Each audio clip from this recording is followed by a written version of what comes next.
सो अगला टॉपिक हमारे पास है Fermi level in the semiconductor. देखो फर्मी लेवल का कॉन्सेप्ट ऐसा होता है कि जो कि हम कंडक्टर्स के लिए भी आइडेंटिफाई कर सकते हैं और आपके सेमीकंडक्टर के लिए भी आइडेंटिफाई कर सकते हैं। सामान्य रूप से जो परिभाषा होती है फर्मी लेवल की वो हम कंडक्टर्स के लिए डिफाइन करते हैं, लेकिन ये समझना ज़रूरी होता है कि कंडक्टर्स के अंदर तो बैंड गैप ना के बराबर होता है, जबकि सेमीकंडक्टर में बैंड गैप एक ठीक ठाक वैल्यू का होता है। तो कैसे वही फर्मी लेवल की परिभाषा जो कंडक्टर यानी ऐसे मीडियम ऐसे मटेरियल जहाँ की बैंड गैप नहीं होता है उसकी एप्लीकेशन हम कैसे सेमीकंडक्टर में कर सकते हैं। कई बार क्या होता है कि हम परिभाषा वो पढ़ते हैं और जब यहाँ अप्लाई करने चाहते हैं तो हम इस बात को ध्यान में नहीं रखते हैं कि भाई कंडक्टर की परिभाषा जहाँ बैंड गैप 0 है उसको हम अप्लाई कर रहे हैं सेमीकंडक्टर की परिभाषा जहाँ की बैंड गैप होता है। और यहीं से ही एक कंसेप्चुअल फ्लॉ शुरू हो जाता है जो कि हमेशा हमारे फर्मी एनर्जी के अंडरस्टैंडिंग में हमारे सामने एक बाधा बना रहता है। तो हम कोशिश करेंगे कि आज के इस क्लास में हम उस कंसेप्चुअल गैप को आइडेंटिफाई भी करेंगे और फिर उसको कैसे रिजॉल्व करके उसका एक करेक्ट जो एक्सप्लेनेशन है उसको हम लोग पहुँचेंगे वहाँ तक। ज़रा सोचें हम कि आखिर हम फर्मी लेवल वाली जो बात है ये करना क्यों चाहते हैं, हम फर्मी एनर्जी की बात को करना क्यों चाहते हैं। देखो अभी इससे पहले हमारी बात क्या हुई थी, हमने कहा था कि अगर हम कहें हमारे एनर्जी लेवल्स हैं, मान लो कंडक्शन बैंड की बात करें, एक बैंड के अंदर जो एनर्जी लेवल्स होती हैं वो यूनिफॉर्म डिस्ट्रीब्यूट नहीं होती। मतलब ऐसा नहीं होता है कि अगर हम उन एनर्जी लेवल्स को बनाएं तो बराबर दूरी के एनर्जी लेवल्स को हम ड्रॉ करते चले जाएं और कहें देखो जितनी एनर्जी लेवल की डेंसिटी है। ऐसा नहीं होता है। Density of state concept show करता है कि जो एनर्जी लेवल्स हैं उनकी डेंसिटी टॉप और बॉटम के बीच में सबसे ज़्यादा होती है। तो अगर टॉप और बॉटम का ये हिस्सा ले लो तो आप ये कहोगे कि यहाँ पर डेंसिटी का कंसंट्रेशन ज़्यादा है। नाउ यू कैन सी यहाँ डेंसिटी, यहाँ पर एनर्जी लेवल्स कंसंट्रेशन, यहाँ एनर्जी लेवल कंसंट्रेशन कम है। ये हिस्सा ऐसा है जहाँ एनर्जी लेवल का कंसंट्रेशन सबसे ज़्यादा है। तो डेंसिटी ऑफ स्टेट का इस तरह से बिहेवियर होता है। अगर हम एनर्जी और डेंसिटी ऑफ स्टेट जिसको हम GE से रिप्रेजेंट करते हैं उसको अगर हम ग्राफ प्लॉट करें तो यहाँ कम, लेकिन जैसे बढ़ते जाते हैं ज़्यादा होता रहता है इस तरह का। तो ये इसी चीज़ को इस तरह से रिप्रेजेंट करने का तरीका है, यानी कि एनर्जी लेवल्स जो हैं वो यूनिफॉर्म तरीके से डिस्ट्रीब्यूट नहीं होती हैं, ये उसका तरीका है। ठीक है, अब अभी तक तो हमने सिर्फ ये बताया कि किस तरह से लेवल अवेलेबल हैं। अब हमें अगला समझना है कि जब इलेक्ट्रॉनों को इन लेवल पर भेजा जाएगा तो वो इलेक्ट्रॉन इन लेवल को कैसे ऑक्यूपाई करेंगे। देखो इसमें दोनों में अंतर है। अंतर ये है, एनर्जी लेवल के बारे में जब आप बात करते हैं डेंसिटी ऑफ स्टेट में तो आप ऐसा कह रहे हैं कि जैसे कुर्सियाँ, मान लीजिए बहुत सारे लोगों को बैठाने के लिए आपको कुर्सियाँ लगानी है, तो आप कुर्सियाँ कैसे लगा रहे हो। जैसे मान लो कोई फंक्शन है, उसका एंट्रेंस है, एंट्रेंस के पास ही आपने बहुत सारी कुर्सियाँ लगा दी हैं, या एंट्रेंस से थोड़ा दूर हट के आपने कुर्सियाँ लगाई हैं, या ऐसा रखा है कुर्सियाँ शुरू में कम लगाई हैं पीछे की तरफ ज़्यादा लगाई हैं, वो आपके ऊपर है। तो अगर आप डेंसिटी ऑफ स्टेट की बात कर रहे हो तो आप सिर्फ उन खाली जगहों के को बनाने की बात कर रहे हो जहाँ पर इलेक्ट्रॉन या जहाँ पर लोग आके बैठ सकते हैं।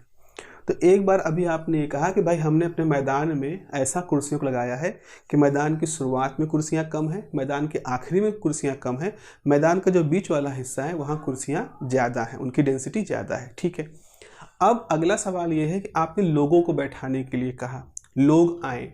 अब लोग जब एंटर करते हैं मैदान में वो बैठना शुरू करते हैं, तो ज़रूरी नहीं है कि जैसे आपने कुर्सियाँ लगाई हैं सब जाके वहीं बैठ जाएं। अब वो इस बात पर डिपेंड कर रहा है कि उनकी स्थिति कैसी है, उनकी स्थिति कैसी, फिजिकल कंडीशन कैसी। मान लीजिए धूप है, मान लीजिए कोई म्यूजिक का प्रोग्राम है तो लोग चाहेंगे आगे ज़्यादा बैठना। कोई ऐसा जिसमें कि कोई बड़ा मंचन हो रहा है तो लोग दूर से देखना चाहेंगे ताकि पूरा व्यू उनको दिख सके। तो फिजिकल कंडीशंस भी यहाँ पर ऐसी होती हैं जो डिसाइड करती हैं कि इलेक्ट्रॉन्स जब इन एनर्जी लेवल्स की तरफ जाएंगे तो कैसे अपने आप को वहाँ पर बांटेंगे, किस हिसाब से वो बैठेंगे। तो दो अलग अलग मसले हैं। डेंसिटी ऑफ स्टेट का मसला ये है कि एनर्जी लेवल की अवेलेबिलिटी कैसे होती है, कहाँ कम कहाँ ज़्यादा होती है। और अब जब हम इलेक्ट्रॉनों को भेजेंगे तो इलेक्ट्रॉन उन अवेलेबल एनर्जी लेवल्स में किस तरह से अपने आप को बांटेंगे, किस तरह से किस एनर्जी लेवल को बैठने की प्रोबेबिलिटी ज़्यादा होगी, इसको हम एक दूसरे नियम से बताते हैं। और वो जो दूसरा नियम होता है उसका नाम होता है Fermi Dirac distribution. Fermi Dirac distribution एक ऐसा लॉ है जो ये बताता है कि अगर हम इलेक्ट्रॉनों को किसी पर्टिकुलर टेम्परेचर पर भेजें तो वो इलेक्ट्रॉन अवेलेबल एनर्जी लेवल्स में किस तरह से अपने आप को बांटते हैं, किस तरह से अपने आप को डिस्ट्रीब्यूट करते हैं। तो ऐसा रैंडम डिस्ट्रीब्यूशन नहीं होता इलेक्ट्रॉनों का कि जो चाहे जहाँ जाए बैठ जाएगा, वो एक रूल फॉलो करते हैं और ये है वो rule Fermi Dirac distribution law है जिसको कि हम कहते हैं। और इसी फर्मी डिराक डिस्ट्रीब्यूशन लॉ से ही हम एक कॉन्सेप्ट निकाल के लाते हैं जिसको कि हम कहते हैं फर्मी एनर्जी। तो अब पहले तो हम इसको बताएंगे इस तरह से कि फर्मी डिस्ट्रीब्यूशन लॉ जो होता है उसका मतलब क्या है, उसका इम्प्लीकेशन क्या है। तो अब आप ज़रा सा समझें इस बात को कि जस्ट फॉर एग्जांपल पहले तो हम आपको वो दे दें एक आइडिया कि कंडक्टर केस में कैसे हम डिफाइन करते हैं। देखो, कंडक्टर्स के लिए हम ये कहते हैं, सबसे पहले तो हम मानते हैं कि 0 केल्विन टेम्परेचर की कंडीशन, हालांकि एक आइडियल कंडीशन है। आइडियली हम कह सकते हैं कि हमने किसी सिस्टम का टेम्परेचर 0 केल्विन कर दिया। प्रैक्टिकली हम ऐसा नहीं कर सकते, इससे जुड़ा हुआ थर्ड लॉ ऑफ थर्मोडायनेमिक्स है जो कि कहता है कि 0 केल्विन टेम्परेचर नहीं मिल सकता। लेकिन थ्योरेटिकली हम ये सोचते हैं कि किसी और तरह की एनर्जी की उपलब्धता नहीं है, किसी और तरह की एनर्जी का वहाँ पर योगदान नहीं है।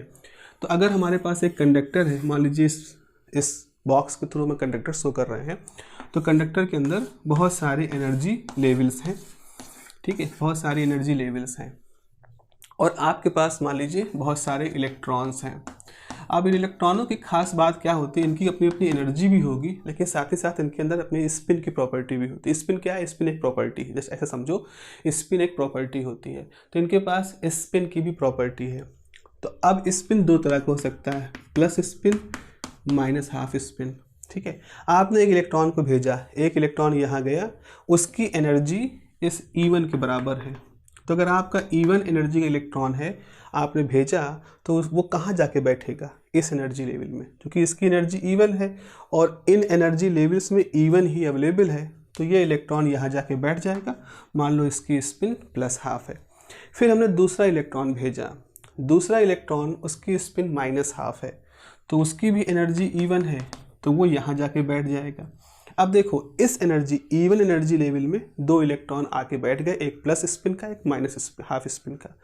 अब आपने तीसरा इलेक्ट्रॉन भेजा जिसकी एनर्जी E1 थी लेकिन इसका स्पिन हाफ था।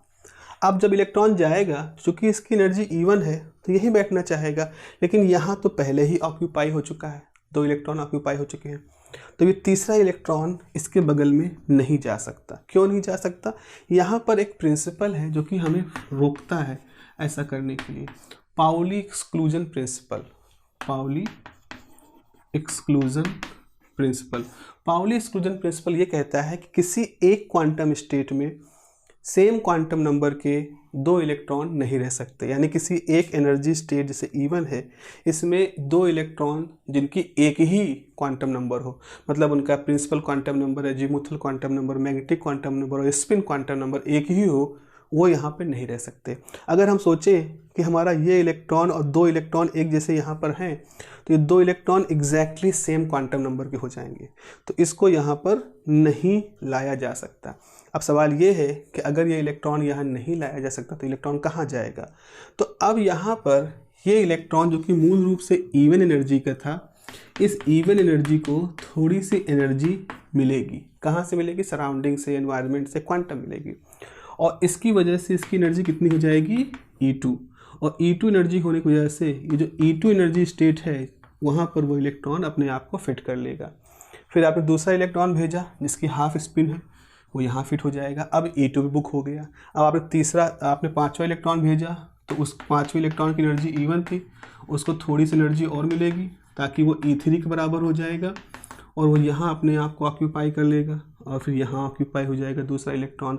इस तरह से क्या होगा, आपके पास जितने इलेक्ट्रॉन हैं अगर आप उनको भेजते रहेंगे तो यहाँ पर क्या होगा? एनर्जी लेवल्स बढ़ती चली जाएंगी।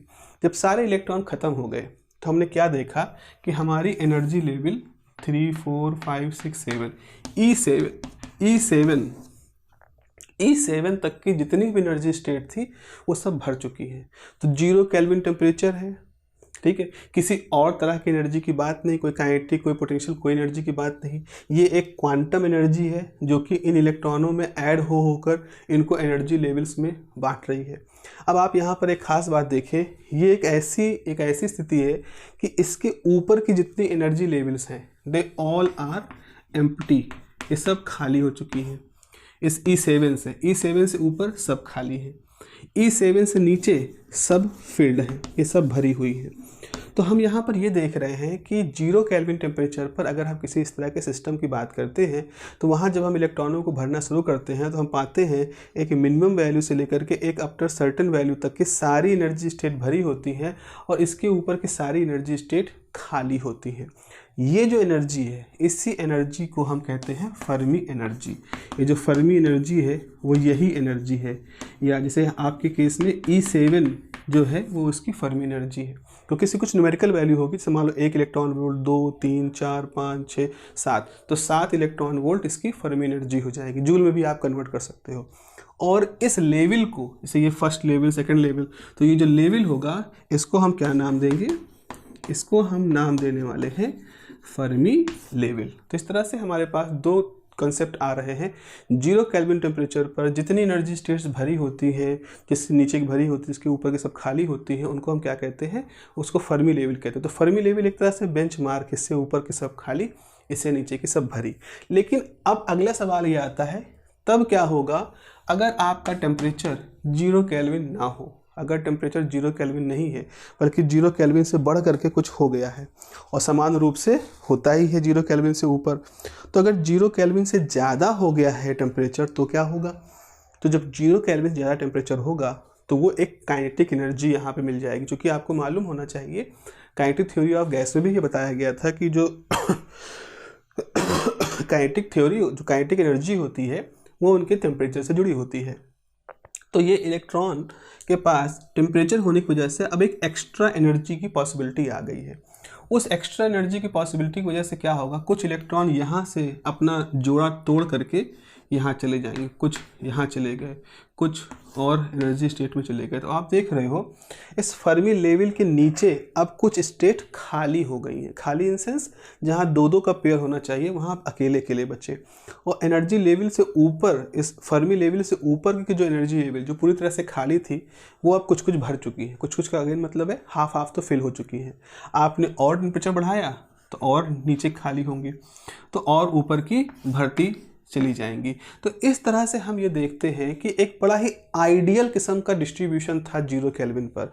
एक सर्टेन लेवल से नीचे की सब खाली भरी थी, एक लेवल से ऊपर की सब खाली थी। लेकिन जैसे ही टेम्परेचर आता है वो टेम्परेचर क्या करता है, वो टेम्परेचर 50-50, मतलब जितनी नीचे से खाली हुई उतनी ही ऊपर भर जाती हैं। और टेम्परेचर बढ़ाओगे तो नीचे से और खाली होंगी, ऊपर और भरेंगी।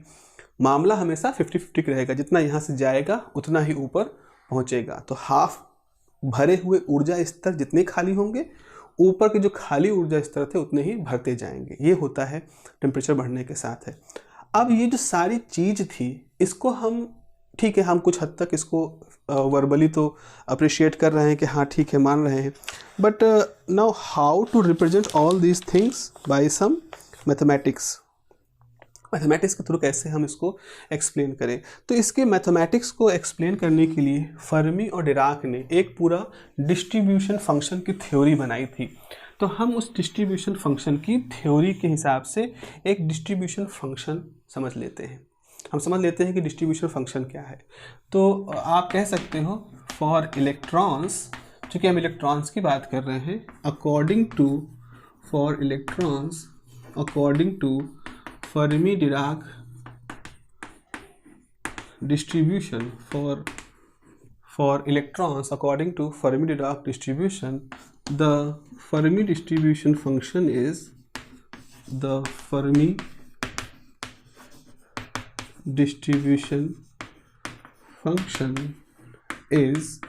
क्या होता है फंक्शन,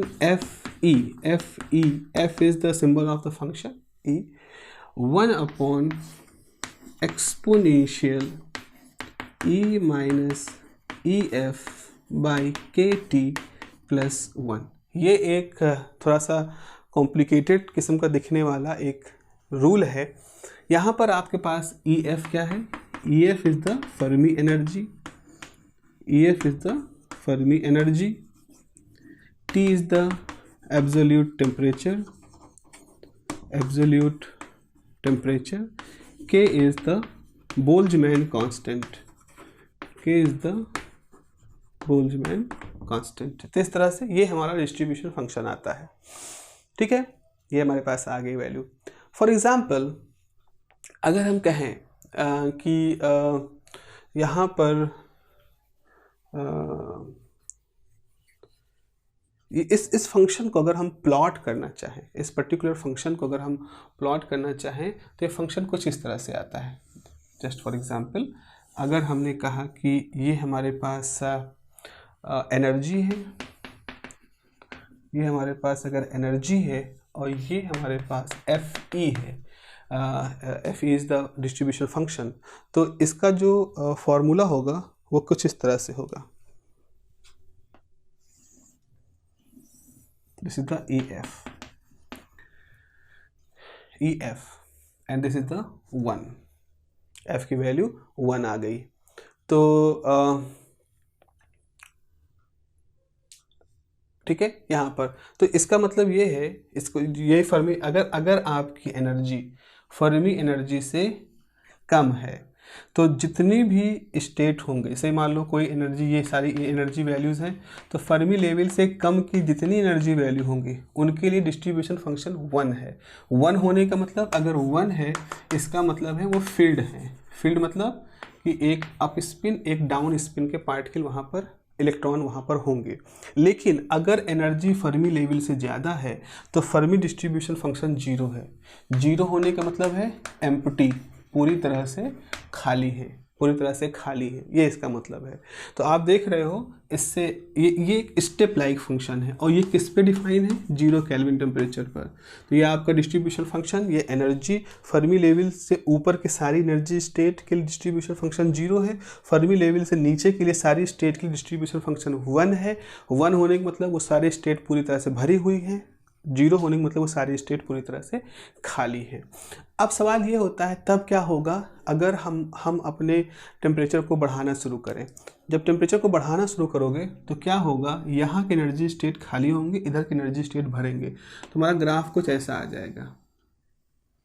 हमारा ग्राफ कुछ इस तरह से आ जाएगा। खास बात क्या होगा, जितनी स्टेट यहाँ से खाली होंगी उतनी ही स्टेट यहाँ पर भरेंगी।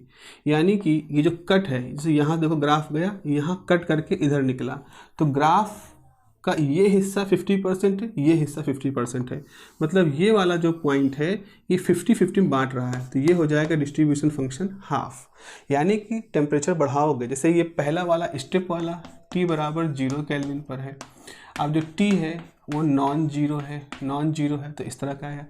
आपने कहा ओके T को और बढ़ा दे, बिल्कुल बढ़ा दो, T को और बढ़ा दोगे तो और एनर्जी स्टेट से इलेक्ट्रॉन जाएंगे, तो हमारा फंक्शन कुछ ऐसा हो जाएगा, हमारा फंक्शन कुछ ऐसा हो जाएगा। खास बात देखो, फंक्शन हमेशा इसी पॉइंट से कट करेगा, क्योंकि मामला हमेशा 50-50 का होना है। तो 50% अगर खाली हुए, अगर ये एनर्जी स्टेट जो है ये एक्स्ट्रा है जो खाली हो गई हैं पहले के साथ, तो ये एनर्जी स्टेट्स जो होंगी ये होंगी जो कि भर गई हैं, क्योंकि जो इलेक्ट्रॉन यहाँ से जा रहे हैं वही तो यहाँ भर रहे हैं, इसीलिए ये लेवल हमेशा 50 के मार्क पर रहेगा। तो फर्मी लेवल में आप टेम्परेचर बढ़ाते जाओगे तो आप पाओगे कि जो डिस्ट्रीब्यूशन फंक्शन है वो तो अपना शेप चेंज कर रहा है, जैसे ये शेप चेंज कर दिया आपके टेम्परेचर और बढ़ने से।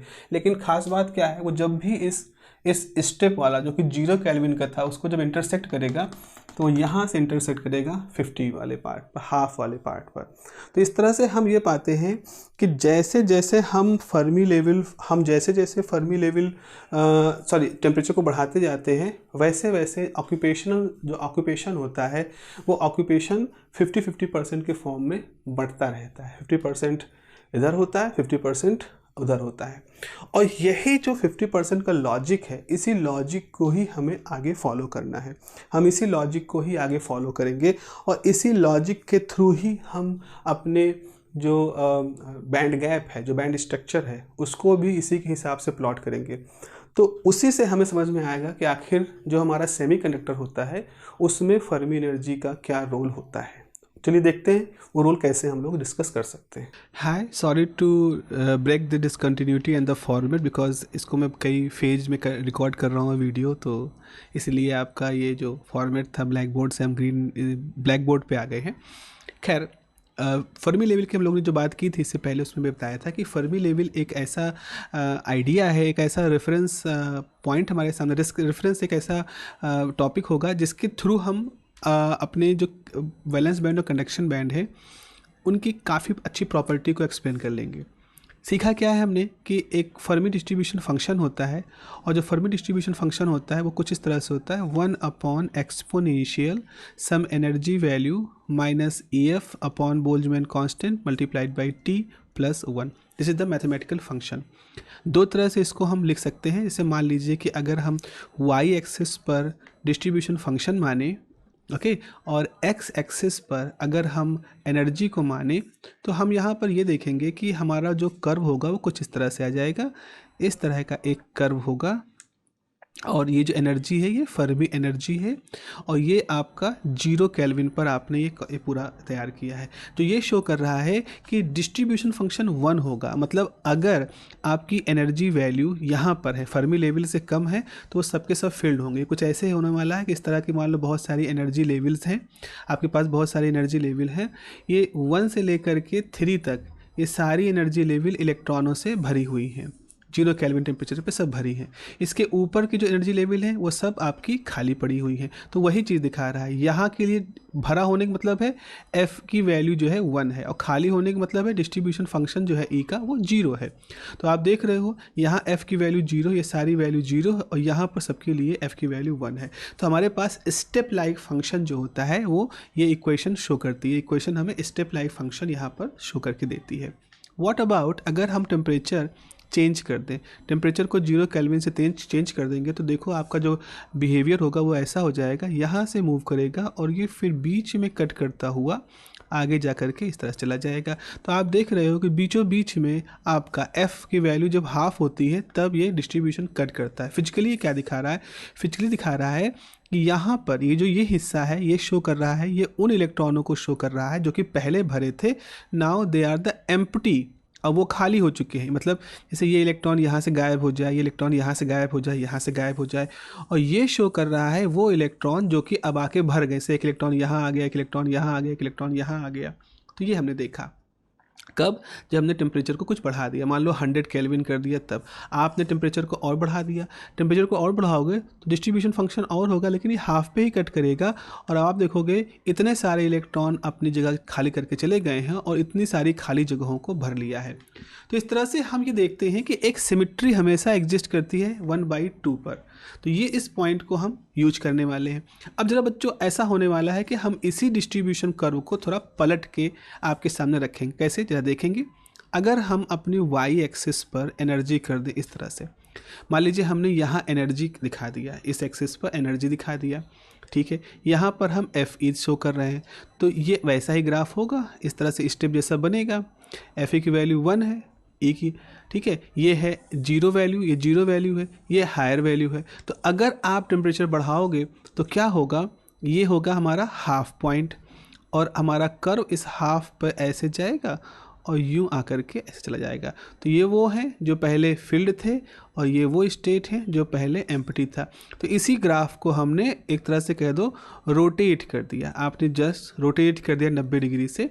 अगर इसको रोटेट कर दो तो एनर्जी चला जाएगा y एक्सिस पर और F चला आएगा x एक्सिस पर। तो इस तरह से हमारा ये आइडिया है जो हम रोटेट करने वाले हैं। अब आप कहोगे सर रोटेट करने से क्या फ़ायदा? कोई फिजिक्स में चेंज हुआ नहीं, बिल्कुल नहीं हुआ। लेकिन हम जब हम सेमीकंडक्टर के बारे में बात करेंगे तब हम इस चीज़ को आपको शो करके दिखा सकते हैं।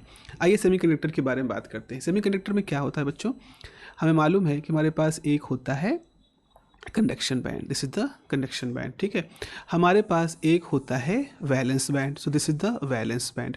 जब हमारा प्योर सेमीकंडक्टर होता है तो प्योर सेमीकंडक्टर में क्या होता है, कुछ इलेक्ट्रॉन जो होते हैं वो वैलेंस बैंड से निकल करके कंडक्शन बैंड में चले जाते हैं। तो वैलेंस बैंड से निकल करके कंडक्शन बैंड में कुछ इलेक्ट्रॉन चले जाते हैं। यहाँ पर क्या बचता है, यहाँ पर खाली जगह बचती है, तो जो खाली जगह होती है वो होल कहलाती है। तो प्योर सेमीकंडक्टर में क्या होता है, जितने नंबर ऑफ होल होते हैं, मान लो नंबर ऑफ होल को हम P से रिप्रेजेंट कर रहे हैं, P is the number of hole, N is the number of electrons, तो जितने नंबर ऑफ इलेक्ट्रॉन होते हैं उतने नंबर ऑफ होल होते हैं।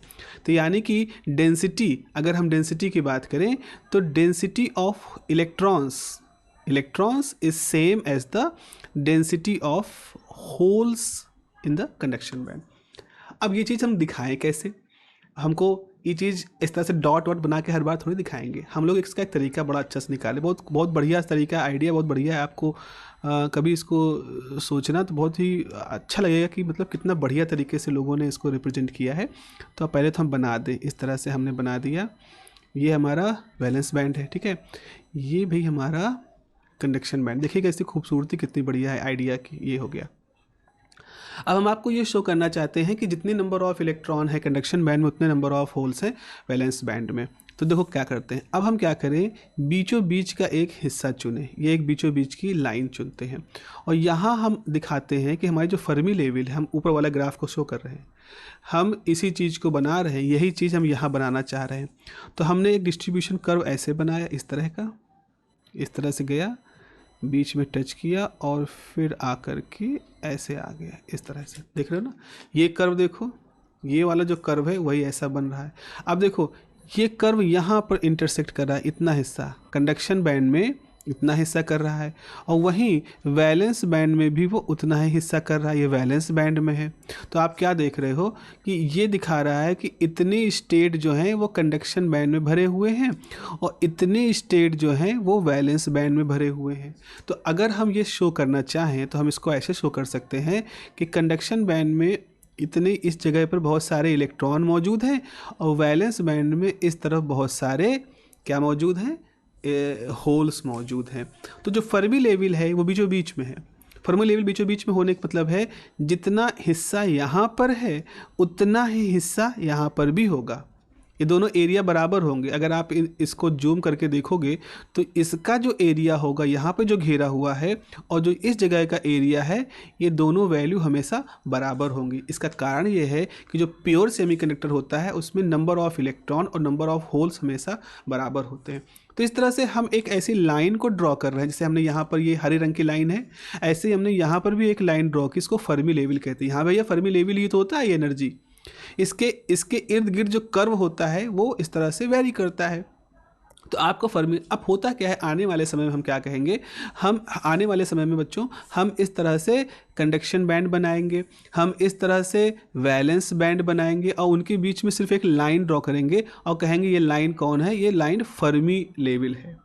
इसको बीचों बीच में रखने का मतलब क्या है, इसको बीचों बीच में रखने का ये मतलब है कि जो कर्व होगा, जो एक्चुअल में इसके पीछे का मेन कर्व बनता है, जो कि हम और डायग्राम में नहीं शो करते हैं, ये कर्व जितना एरिया कंडक्शन बैंड में स्वेप्ट करेगा, ट्रेस करेगा, उतना ही एरिया वैलेंस बैंड में ट्रेस करेगा। इसका कारण ये है कि नंबर ऑफ इलेक्ट्रॉन यहाँ पर और नंबर ऑफ होल जो वैलेंस बैंड में होते हैं बराबर होते हैं। तो इस चीज़ को रिप्रेजेंट करने के लिए फर्मी लेवल का हम यूज करते हैं। तो फर्मी लेवल एक नेचुरल रेफरेंस पॉइंट है जो हमें ये बताता है कि अगर हमारा प्योर सेमीकंडक्टर है तो नंबर ऑफ इलेक्ट्रॉन्स इधर ज़्यादा होंगे और नंबर ऑफ होल्स उतने होंगे जितने की नंबर ऑफ इलेक्ट्रॉन्स हैं। कंडक्शन बैंड वैलेंस बैंड में चार्ज कंसंट्रेशन बराबर होता है, तो इसलिए हम फर्मी लेवल की इस कॉन्सेप्ट को यूज करते हैं। ये था जो मुझे बताना था इस पूरे वीडियो, इस पूरे लेक्चर के अंदर। चलिए आगे मिलते हैं, आगे हम अपना यहाँ पर अपना पोर्शन ख़त्म कर रहे हैं और फिर अब हम अगली यूनिट की तरफ बढ़ेंगे जिसमें हम इंट्रिंसिक सेमीकंडक्टर और फिर उनकी प्रॉपर्टी, कैसे इम्प्योरिटी मिलाने के साथ उसके अंदर वेरिएशन आता है, ये सारी चीज़ें आपके साथ डिस्कस करेंगे। चलिए मिलते हैं अगली क्लास में। Have a nice day, take care, bye bye.